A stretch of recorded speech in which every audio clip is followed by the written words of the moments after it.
So I did my project on the Vietnam War's effect on migration. And so to start it off, I wanted to start off with the aftermath of the Vietnam War. And the North and the South agreed to a ceasefire, and the agreement was that the U.S. would have to leave Vietnam.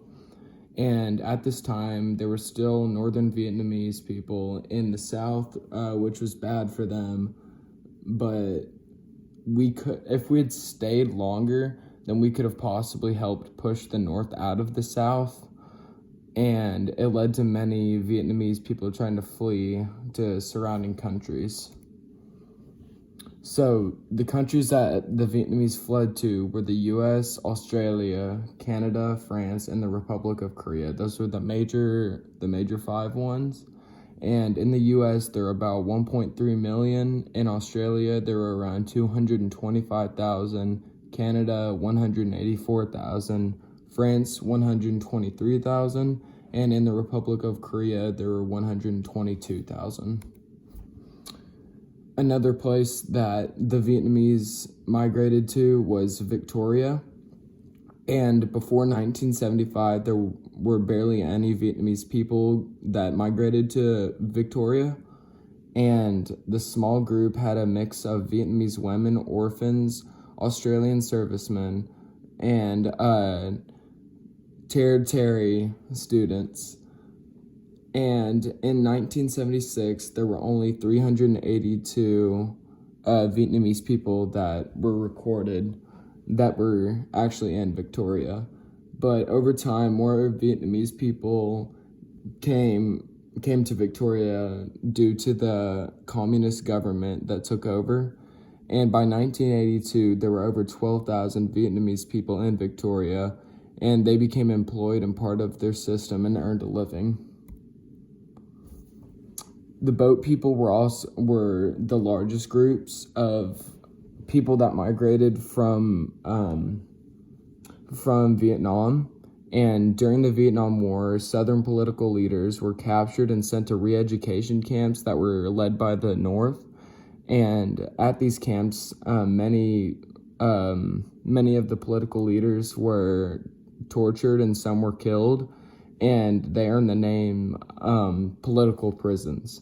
And in 1978, there were around 500,000 Southern Vietnamese people that attempted to escape by boat, which gave them the name the Boat People.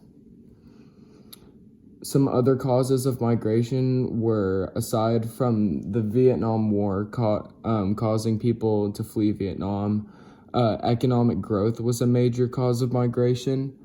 Economic growth in Vietnam has caused migration to and from Vietnam.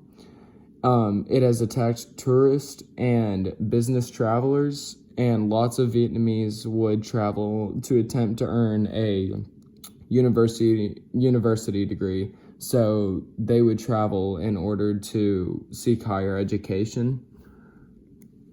And so the U.S. did play an important role. It was a loss for us, but I personally think that we made a change, or made an influence or an impact. And at the fall of Saigon, the U.S. launched several search and rescue missions, and we began to notice the rise of communism in Vietnam, and we wanted to rescue the Southern Vietnamese people from communism.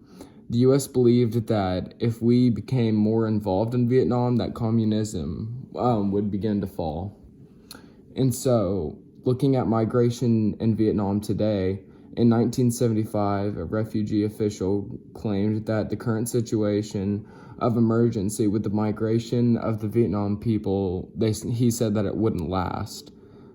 That statement was completely wrong, and by 2000, there were 2 million Vietnamese that fled to the U.S. The estimate was that we would get about 2,000 immigrants from Vietnam each year, and that wasn't true at all. Most Vietnamese people would claim that the reason for migration was because of their corrupt government. And that's it.